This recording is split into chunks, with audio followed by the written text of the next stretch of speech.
Your church may have failed you during and after your divorce. Many do. You felt ostracized, abandoned, maybe even betrayed. In episode 6 of the Unyoked podcast, I explore the often unspoken struggles faced by those who wear the big scarlet letter of divorce while in the pews of church. Join the conversation of balancing poor advice and giving grace amid the complexities of navigating church. Listen in. Today's episode is going to hit just a little different than some of the others. It might be a little controversial, but I think it's because it's going to sting a little and challenge some to have to look inward. My actual prayer is that this episode does at least two things. One, put words around some of the thoughts and experiences of Christian divorcees navigating broken systems in today's American churches.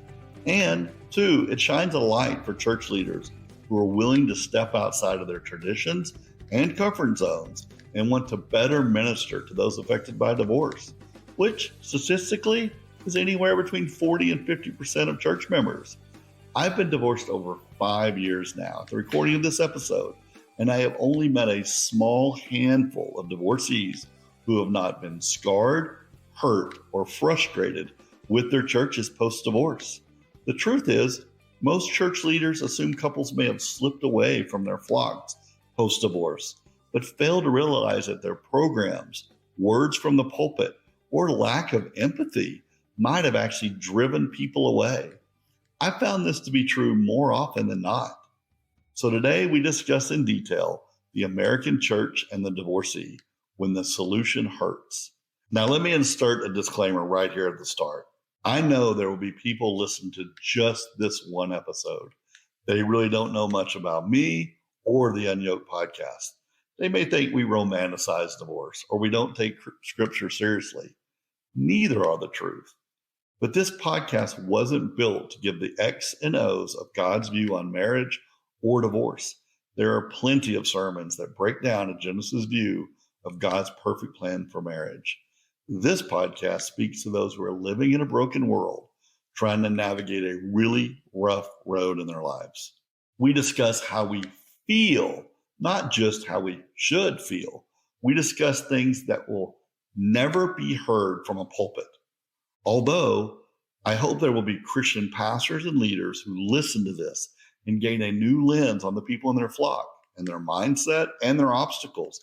But I want to remind everybody listening that Jesus was full of mercy and truth. And I beg anybody to listen to put on a lens of empathy and mercy while you keep your truth lens. That's all I can ask. Remember Job's friends? Man, they started off so well. They came to their friend in a time of need. They sat by Job. They stayed in silence for a while. Then they opened their mouths. And it all went downhill from there. They told Job their opinions. They asked the wrong questions. They made a lot of assumptions. Divorce is a major trauma event in people's lives. When we're knocked to our knees, this is when some Christians turn into poor theologians, and even worse, ministers. Let's start with the spoken and unspoken stigma of divorce in Christian circles. God has a high view of marriage, and we should too. We should protect the sanctity of marriage. Notice I didn't say at all cost, because that would not be true. It's not a true statement. If a man is beating his wife when he drinks at night, that woman does not need to protect her marriage. She needs to protect her health and the health of her children. I've heard too many preachers get this wrong. Yes, God values marriage, but he fully allows for divorce. There are plenty of cases where divorce is allowed, and to be practical, there are plenty of situations where we, as Christians, should encourage divorce, protect people's health and safety, even mental health. Our pulpits underline the importance of maintaining a marriage, and some will even mention affairs or abuse as the reasons you're allowed to file for a divorce. But they really don't get into the weeds of some other reasons.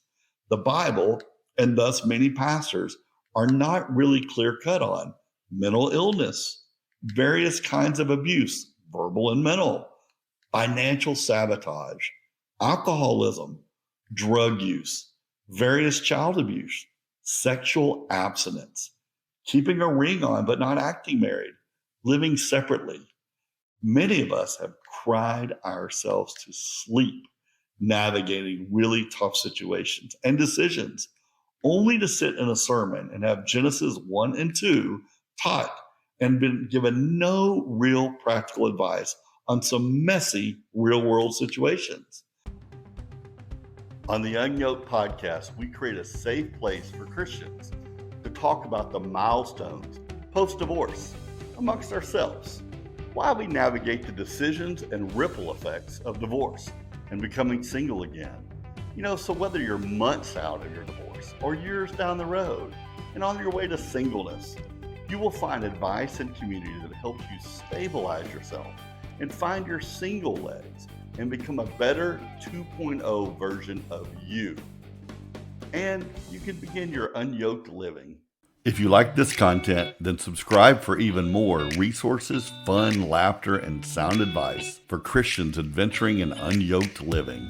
Not just divorce recovery, but for brave men and women who are growing and going and living a life on mission. Blessings.